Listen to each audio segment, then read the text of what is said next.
Hi guys, and welcome back to another Off the Cuff. I'm sorry I've been away for a bit again. I had the most horrendous back issue. It started a few days ago.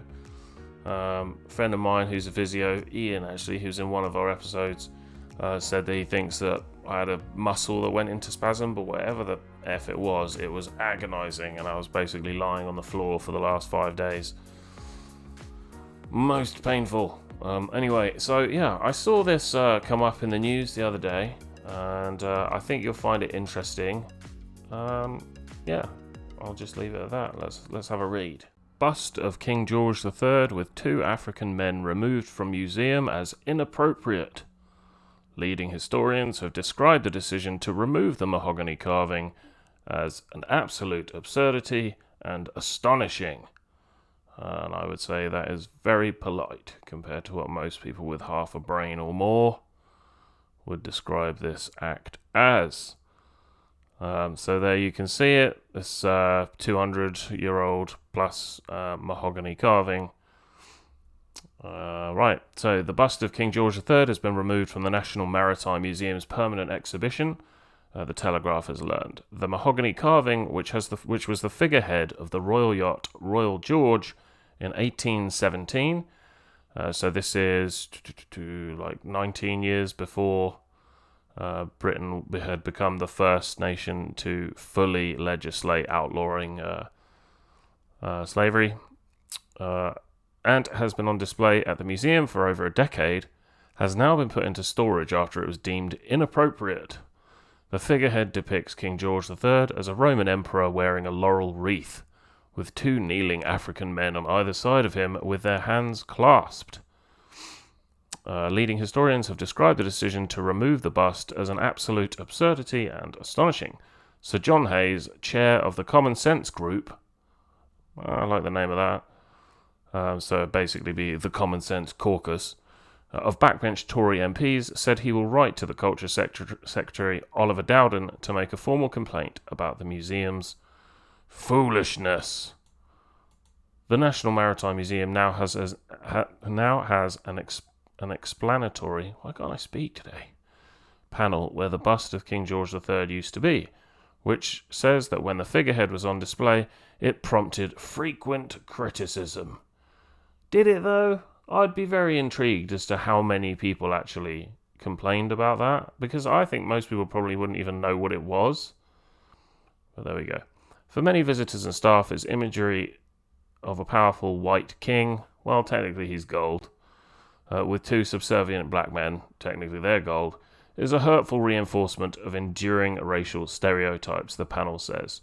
Monarchs are typically portrayed as the dominant figure, that's because they were back then, with others shown in a secondary and more deferential stance. I would say if anybody was portrayed in a secondary stance to a monarch back then, that's probably a good thing for them, because most people were a lot less than secondary, and regardless of skin tone. However, this figurehead is often seen as celebrating the role of white people in ending slavery. Such images overshadow the determined actions and huge sacrifices of black people to achieve its goal. The museum said that the Black Lives Matter... Well, hold on. When we were paying people to stop selling their local tribes into, or local tribesmen into slavery, they literally begged us to not have to do that. They were saying, we will do anything except that, because that is the one thing that we can use to get in the heads of our opposing tribes. And, people have known this for decades, or at least in my country. The museum said that the Black Lives Matter protest last summer hastened its decision to remove the figurehead from display. Jeremy Black, emeritus professor of history at Exeter University and biographer of King George III, said that removing the bust is an absolute absurdity. That argument could be used to denigrate just about everyone in British history if you were so minded, he said. The National Maritime Museum, which is a national institution in receipt of public funds, that's public funds, needs to get a grip on its purpose of commemorating British history. Absolutely. The Royal George yacht was launched a decade after parliamentary legislation abolished the British slave trade in 1807. So yeah, it was started then and it was fully finished by 1836. But so this whole thing was about celebrating the fact that we were ending slavery 200 years ago. This is completely, I mean, maybe absurd is the right word, because that's the first word that came to my mind. The status of the two men is unclear. The museum's curators say the status and purpose of the two black men on either side of the king is unclear. Is it? Because I would say that it was probably just to represent the black people at the time, the relationship to Britain, the relationship to Europe, and standing side by side with the king, who at the time was the king as we were beginning legislation to outlaw slavery, was to represent exactly that. Because I would say it would look a little bit more arrogant if you just had the king on there. But these people will, they choose to kind of picture things however they want them to be portrayed. An entry for the figurehead of the museum's catalogue says, while they may represent vanquished foes begging for mercy from the victor, it is more likely that they are supporters in the heraldic sense, with their supplicant, I don't know that word, I'm sorry, with their supplicant pose designed further to elevate the monarch's regal status.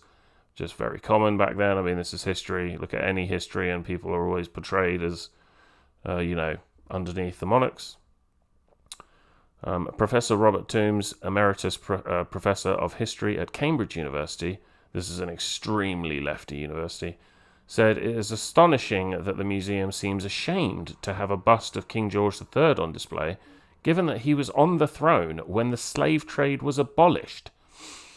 Nigel Biggar, careful with that name, Regius Professor of Moral and Pastoral Theology at Oxford, said, "Why not add text to qualify the meaning of the painting, rather than pretend that black people never benefited from white decisions? Why prefer reverse distortion to accurate balance?" And I would loosely agree with that.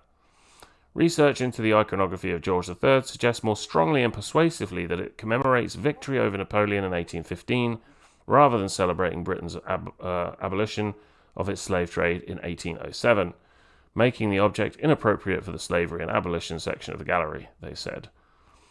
This was specifically highlighted and correctly brought to our attention during the summer of 2020. Right.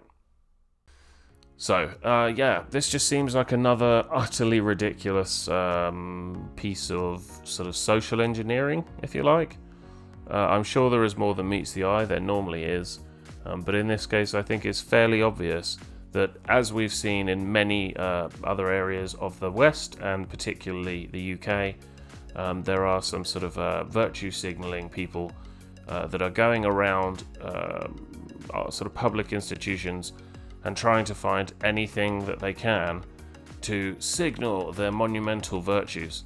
As we all know, the UK was the first nation, I'm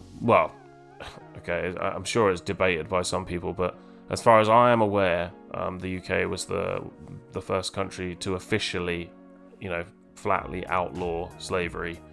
A couple of hundred years ago, no doubt there could be arguments to be made about whether it was continued in this corner or this corner, but we do know that one of the longest serving debts that the British government got into were the debts to fund this giant armada that would patrol the east coast of Africa to catch slave traders. Money also went, that was borrowed essentially from by using bonds, was also used to pay off the tribes and pay off the people that had already paid money into slavery or slaveholders. And you can debate whether that's the right or the wrong thing to do. I think you have to be very careful to do it when you're looking back, hundreds of years ago. We can all look back to something that happened 1,000 years ago and say, well, that was wrong. But I think you have to be mature and, use your intelligence to think what were the norms at the time, right or wrong. And whether they are right or wrong, that still has to be part of a museum. So we can debate whether this really was to celebrate the end of slavery, which I actually think it's not a bad argument, considering that was before the end of the Napoleonic Wars. So I'm not sure how this could be celebrating the end of the Napoleonic Wars if it was made before they began. And, even if the king didn't really care, that it was more, as in America, it was more the people. It was the general populace that felt like this is horrendous, like we can't keep doing this, or, we can't be a part of it. Because if you look around the world in terms of the numbers of slaves that went to various places, it's not what you would think. So actually the most went to South America. It was around 4 million slaves were taken from, what were bought in Africa and taken down to South America. That's why we see now in, say, Brazil, there's an awful lot of sort of genetic diversity. So it's not even that there are a lot of various different ethnicities. It's that, everybody seems to be a mix, whatever the sort of ratio is.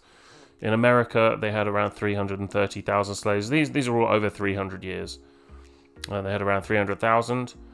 In the UK, I think they had something like 100 or something, 120. That's in actual UK. And there is, I can't remember who said it, but there was some saying that some famous guy brought a slave over with him. And then when they stepped onto land, he was like, "This country is far too green and beautiful to ever have somebody in bondage." And he set him free immediately. And who knows? I don't know. It sounds like a made-up thing, but it doesn't really matter. And then into Europe itself, there were around 8 to 10,000 slaves. So the figures are not what you would think when you see how people have been treating this topic over the last year or two in the UK. We're sort of all being told that we are evil and that this is, that we have a huge role to play, even children of the current generation. So my sort of summary about this is just that, first of all, it's ridiculous. Like, history is history. You can learn from it, you can remember it, you can celebrate it, or you can not celebrate it. But I don't think that there's any reason why you cannot portray it. You can't have it on display. So even if you do believe that this is not to celebrate the end of slavery, that this was, to belittle Africans back then, it's a 200-year-old carving that people want to see. I mean, people love looking back in history and seeing something that was around when your great-great-great-great-great-great-great-grandfather was around. But not only that, it's a part of history. People are allowed into Auschwitz and allowed to see the gas chambers and the piles of false teeth and the piles of spectacles and, all of that sort of thing. That was a pretty horrendous time. But they're not, locking those away because it was so awful that we should never, have it around. And I also think, how many people really saw this? Like, how many people actually looked at this and were like, "Oh my God, oh my Lord, this is, I'm not sure if I can go on living." I would argue many more people will have now seen this, now that it has been, virtue signaled into the media and the general public's eyes. I would say a lot more people have seen it now. They're talking, now that it's been brought up just to say it's okay, we've put it into storage, than how many people actually visited the museum at all, versus how many people visited the museum, specifically looked at that and thought, this really offends me. But yeah, let me know what you think. I'm sorry I've been away again for several days, and thank you for your patience. And there's quite a lot of stuff to be talked about. So yeah, thank you, and I will see you again soon.